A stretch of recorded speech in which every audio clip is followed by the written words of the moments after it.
నమస్తే welcome to I discussion results కు ముందు ఓటింగ్ తర్వాత మన స్టూడియోలో ఒక డిస్కషన్ జరిగింది ఏ పార్టీ భవితవ్యం ఎలా ఉండబోతుంది రాజకీయ భవిష్యత్తు ఏంటి అన్న దానిపై చర్చ జరిగింది అప్పుడు ఒక్కొక్క పార్టీ గెలుస్తుందని లేదు తర్వాత హంగ్ వస్తుందన్న మాట అన్నారు బట్ ఇప్పుడు ఏది జరగలేదు హంగ్ కూడా రాలేదు కాంగ్రెస్ పార్టీ గెలిచింది అయితే ఇప్పుడు దానిపై చర్చించడానికి మనతో పాటు చిలుకూరి శ్రీనివాసమూర్తి గారు అలాగే ఎల్వీఎస్ఎస్ రమేష్ గారు ఉన్నారు హలో అండి హలో సార్ సార్ కొద్ది రోజుల క్రితం మీరు ఉన్నారు అప్పుడు డిస్కషన్లో 15 days బ్యాక్ డిస్కషన్లో ఒక్కొక్క రకంగా కాంగ్రెస్ వస్తుందని ఒకరు టీడీపీ వస్తుంది మహాకూటమి వస్తుందని ఒకరు పీఆర్పీ వస్తుంది పీఆర్పీలో చిరంజీవి కింగ్ తర్వాత కింగ్ మేకర్ ఈ విధంగా అన్నారు తర్వాత హంగ్ వస్తుంది అన్నారు అంటే ఒక్కొక్కరికి ఒక్కొక్క గ్రహస్థితులు అనేవి ఇవన్నీ కూడా జ్యోతిష శాస్త్రం ఒక్కొక్క రకంగా అర్థమవుతుందా అంటే శాస్త్రం అనేది ఆ శాస్త్రీయ దృక్పథంతో మనం అది పరిశీలన చేసినప్పుడు కొన్ని సూక్ష్మమైన యోగాలు ఇప్పుడు రాజశేఖర్ రెడ్డి గారిది మనం వాళ్ళు సమయం ఏం తీసుకున్నారో మాకైతే తెలియదు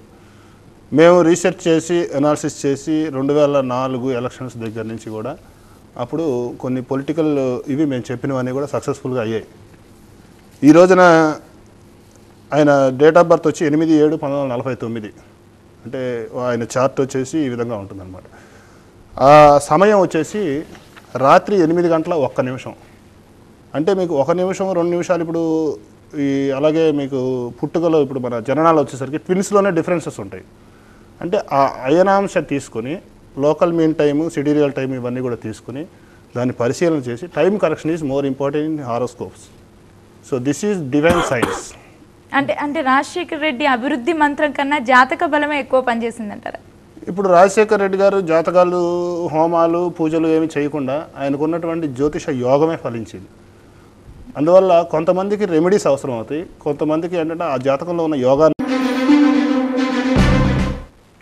నమస్తే welcome to I discussion results కు ముందు ఓటింగ్ తర్వాత మన స్టూడియోలో ఒక డిస్కషన్ జరిగింది ఏ పార్టీ భవితవ్యం ఎలా ఉండబోతుంది రాజకీయ భవిష్యత్తు ఏంటి అన్న దానిపై చర్చ జరిగింది అప్పుడు ఒక్కొక్క పార్టీ గెలుస్తుందని లేదు తర్వాత హంగ్ వస్తుందన్న మాట అన్నారు బట్ ఇప్పుడు ఏది జరగలేదు హంగ్ కూడా రాలేదు కాంగ్రెస్ పార్టీ గెలిచింది అయితే ఇప్పుడు దానిపై చర్చించడానికి మనతో పాటు చిలుకూరి శ్రీనివాసమూర్తి గారు అలాగే ఎల్వీఎస్ఎస్ రమేష్ గారు ఉన్నారు హలో అండి హలో సార్ సార్ కొద్ది రోజుల క్రితం మీరు ఉన్నారు అప్పుడు డిస్కషన్లో 15 days బ్యాక్ డిస్కషన్లో ఒక్కొక్క రకంగా కాంగ్రెస్ వస్తుందని ఒకరు టీడీపీ వస్తుంది మహాకూటమి వస్తుందని ఒకరు పీఆర్పీ వస్తుంది పీఆర్పీలో చిరంజీవి కింగ్ తర్వాత కింగ్ మేకర్ ఈ విధంగా అన్నారు తర్వాత హంగ్ వస్తుంది అన్నారు అంటే ఒక్కొక్కరికి ఒక్కొక్క గ్రహస్థితులు అనేవి ఇవన్నీ కూడా జ్యోతిష శాస్త్రం ఒక్కొక్క రకంగా అర్థమవుతుందా అంటే శాస్త్రం అనేది ఆ శాస్త్రీయ దృక్పథంతో మనం అది పరిశీలన చేసినప్పుడు కొన్ని సూక్ష్మమైన యోగాలు ఇప్పుడు రాజశేఖర్ రెడ్డి గారిది మనం వాళ్ళు సమయం ఏం తీసుకున్నారో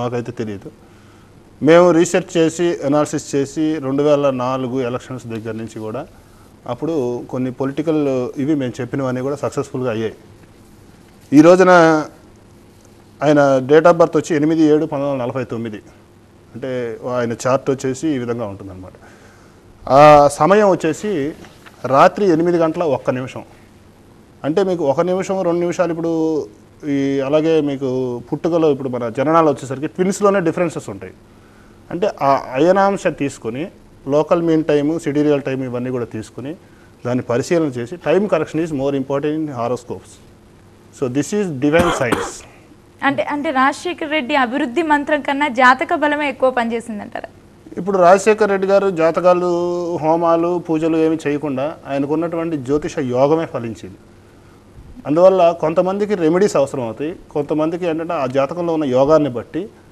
ఆ పరిస్థితులను మనం ఎదుర్కొనవలసిన పరిస్థితి వస్తుంది అదేవిధంగా ఇప్పుడు ఏంటంటే మనం సమయం తీసుకోవాలి ఇప్పుడు ఒక పరిస్థితుల్లో మనం ఒక ఇదిని మనం ఎంచుకున్నప్పుడు ఆ సమయాభావాన్ని తీసుకుని ఆ సమయానికి ఉన్నటువంటి దీనికి జాతకానికి కోయిన్సైడ్ అవుతుందా లేదా అదేవిధంగా ఒక ముహూర్తం ఇప్పుడు ఎలక్షన్ డేట్ డిక్లరేషన్ చేశారంటే రాజశేఖర రెడ్డి గారు డిసైడ్ చేసింది కాదు అది అదేవిధంగా ఆ ఎలక్షన్ డేట్ డిక్లరేషన్ తీసుకుని మేము కొన్ని గొడవలు జరుగుతాయని చెప్పాం that is not one person కాదు సో ఆంధ్ర రాష్ట్ర అవతరణ తీసుకోవాలి ఆ డేట్ డిక్లరేషన్ బట్టి ఆ ముహూర్త నిర్ణయాన్ని బట్టి ఆ ముహూర్తానికి ఉన్నటువంటి స్ట్రెంగ్త్ని మనం అది ప్రొజెక్ట్ చేయగలగాలి అది ఆ సమయం కరెక్ట్ ఉంది ఎందుకు మనం టీవీలో టైం చూసాం అలాగే మహాకూటమి ఉంది ఇది విచ్ఛిన్నం అయ్యే అవకాశాలు ఎక్కువగా గోచరిస్తున్నాయి ఎలక్షన్స్ తర్వాత కూడా దీని యొక్క ప్రభావం ఏముండదు అని చెప్పేసి నేను ఆ రోజున మహాకూటమి ఏర్పడిన రోజున ముహూర్తం పెట్టారు అయితే రమేష్ గారు తను శ్రీనివాసమూర్తి గారు కాంగ్రెస్ వస్తుంది అని బల్లగుద్ది చెప్పారు అలాగే మిగిలిన వాళ్ళు మహాకూటమి వస్తుంది, చంద్రబాబు నాయుడు గెలుస్తాడని చెప్పి, ఇలా ఎందుకు భేదాలు ఎందుకు ఉంటాయంటారు? ఇప్పుడు శ్రీనివాసమూర్తి గారు చెప్పిన ప్రకారం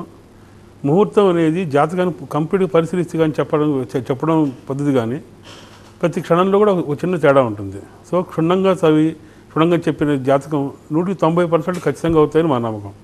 సో అలాగే మా దగ్గర అన్ని డేటాబేస్ తీసుకొని పర్ఫెక్ట్గా వర్కౌట్ చేయని చార్ట్ గురించి చెప్పడమే సమంజసం. దాన్ని బట్టి చూస్తుంటే టైము చాలా ఇంపార్టెంట్. దాన్ని ప్రత్యేకించి పరిశీలించి కానీ చెప్పకూడదమ్మా చార్ట్లో. సో అలాగే తీసుకుంటే శ్రీనివాసమూర్తి గారు మీరు చెప్పినట్లుగా కాంగ్రెస్ పార్టీకి భారీ మెజారిటీ వస్తుంది, మంచి గెలుపు వస్తుంది అన్నారు. బట్ మనం లెక్కల ప్రకారం తీసుకున్నట్లయితే చాలా తక్కువ డిఫరెన్స్ ఉంది ఓట్ల పర్సంటేజ్ తీసుకున్నా కానీ. జస్ట్ 2%తో మహాకూటమి ఓడిపోవడం జరిగింది, 1.some. సో ఈ తేడా మీరు చెప్పింది మాత్రం ఈ విషయంలో కరెక్ట్ కాలేదు. మరి దీంట్లో తీసుకుంటే జాతక బలాన్ని ఎలా నమ్మాలంటారు రాజశేఖర్? ఇక్కడ ఏంటంటే ఒక ప్రజల యొక్క ఇదిని తీసుకోవాలి, అంటే ఓటింగ్ జరిగినటువంటి సమయం తీసుకోవాలి. మనం ఏంటంటే అక్కడ చేసినటువంటి ఇది ఆ సమయం క్యాలిక్యులేషన్ చేయాల్సినంత ఆవశ్యకత నాకు ఏర్పడలేదు. ముఖ్యంగా ఏమవుతుందంటే పార్టీ ఆవిర్భావ దినోత్సవాలు, అలాగే పార్టీ యొక్క ఎవరైతే పోటీదారులు ఉన్నారో ఆ యొక్క ఎలక్షన్లో నిలబడుతున్నటువంటి వాళ్ళు, ఇప్పుడు వాళ్ళ నామినేషన్ డేట్స్ కావాలి. నేను ఆ నామినేట్ డేట్ కూడా అనాలిసిస్ చేయకుండా I will predict on party formation day and who is the ఇది ఎవరైతే నామినేటెడ్ పర్సన్ ఉన్నారో వాళ్ళ యొక్క గ్రహగతులు ఈ విధంగా ఉన్నాయి అని చెప్పేసి సూచించడానికి జ్యోతిష్ శాస్త్రం 80% వరకు, ఏది 100% కాదు, దిట్ ఈజ్ 20% ఈజ్ డివైన్ గిఫ్ట్. ఎందువల్లంటే పరిస్థితుల యొక్క ప్రభావాన్ని కూడా తీసుకోవాలి. ఇప్పుడు మనం ఒక చిన్నప్పుడు ఒక ఇది పరిస్థితులు ఉన్నాయంటే ఆ గ్రహానుకూలతను బట్టి ఈ రోజు ఉన్నటువంటి పరిస్థితులు మార్పు గోచరించాయి. మార్పు గోచరినప్పుడు స్టెల్లార్ సిస్టంలో మనం ఆస్ట్రాలజికల్గా కూడా దాన్ని మనం అన్వయించుకొని పరిస్థితుల ప్రకారం కొన్ని క్యాలిక్యులేషన్స్ తప్పుతాయి. అది శాస్త్రంలో లోపం తప్ప శాస్త్రంలో లోపం కాదు. ఇలా ఇన్ని భేదాలు ఉన్నప్పుడు ఎలా నమ్మాలంటారు? సామాన్య ప్రజలు కూడా దీన్ని చూస్తూ ఉంటారు, వాళ్ళు కూడా వింటూ ఉంటారు. చాలా మంచి ప్రశ్న వేశావు. నేను దానికోసం జనరల్ ఎలక్షన్ 2009 అని చెప్పేసి ఒక చర్చా కార్యక్రమం పెట్టాను. ఎవరైతే దీని గురించి who is the win in the 2009 elections, is it BJP, is it PRP, is it TDP or is it Congress, we can come and discuss before the people for the people we discuss about it. ఎందుకంటే నేను పార్టీకి సంబంధించిన వాడిని కాదు. ఈరోజు రాజశేఖర రెడ్డి గురించి చెప్పా కదా, నేను కాంగ్రెస్, ఇప్పుడు నేను ఒక పార్టీకి సంబంధించిన వ్యక్తిని కాదు. ఆ విధంగా ఏమవుతుందో శాస్త్రం మీద నాకు నమ్మకం ఎక్కువ. సో నేను ఏదైతే ఆరాధించే దైవం ఉంటుందో ఆ శాస్త్రం యొక్క ఇదిని మనం దాన్ని కోయిన్సైడ్ చేసి ఆ రోజు ఉన్నటువంటి సమయాభావాన్ని బట్టి, ఆ లగ్నాన్ని బట్టి, లగ్నానికి ఉన్నటువంటి ఉపనక్షత్రాధిపతిని బట్టి, దీంట్లో స్టెల్లార్ సిస్టమ్స్లో మనకు చాలా సైంటిఫిక్ క్యాలిక్యులేషన్స్ ఉన్నాయి. సో అందువల్ల ఇది సైన్స్, కొంతమంది హేతువాదులు కూడా వీళ్ళు కూడా ఏంటంటే హేతువాది అంటే ఏదో కారణం మీద ఆ యొక్క వాదించడమే వాళ్ళ యొక్క తత్వం తప్ప అసలు దృష్టి ఈ రోజున మేము కాంగ్రెస్ గెలుస్తుంది అని చెప్పి నేను చెప్పా. ఈ రోజు హేతువాదులు 2 సంవత్సరాలు కరెక్ట్ గా ఉంటుంది పరిపాలన, 2010లో స్తబ్దత ఏర్పడుతుంది, రాజకీయ అనిశ్చితి ఏర్పడుతుందని నేను కేసీఆర్ గారికి చెప్పాను. అదేవిధంగా రాజకీయ అనిశ్చితి ఏర్పడడానికి ఏంటంటే ఆయన విశ్వశాంతి యాగం చేసినప్పుడే నేను చెప్పాను ఇది రాజకీయ అనిశ్చితికి కారణము. అంటే ఒక యజ్ఞం యాగం మనం చేశామంటే అది అసలు ఫలిస్తుందా లేదా? ఇప్పుడు నువ్వు పూజ చేసావంటే ఆ దేవుడి మీద భక్తి ఉంటుంది. ఆ భక్తి ఎంతవరకు ఉన్నదాన్ని పరీక్ష చేసుకోవడానికి నీకు ఒక ముహూర్తం ఉంటుంది. అలాగే ఆ వ్యక్తికి అది ఉపయోగిస్తుందా లేదా అంటే ఒక దేవతారాధన ఒక పర్టికులర్ జ్యోతిష్ ఇది ఆ యొక్క జాతకుడికి యోగిస్తుందా యోగించదా అంటే కొంతమంది అమ్మవారి పూజలు చేస్తారు. అమ్మవారి పూజలు నాకేం కాదని అమ్మవారిని బ్లేమ్ చేయలేం కదా. ఆ విధంగా అమ్మవారి మీద నీకు నమ్మకం కోల్పోయావు. అందువల్ల ఇప్పుడు రాజశేఖర్ రెడ్డి గారు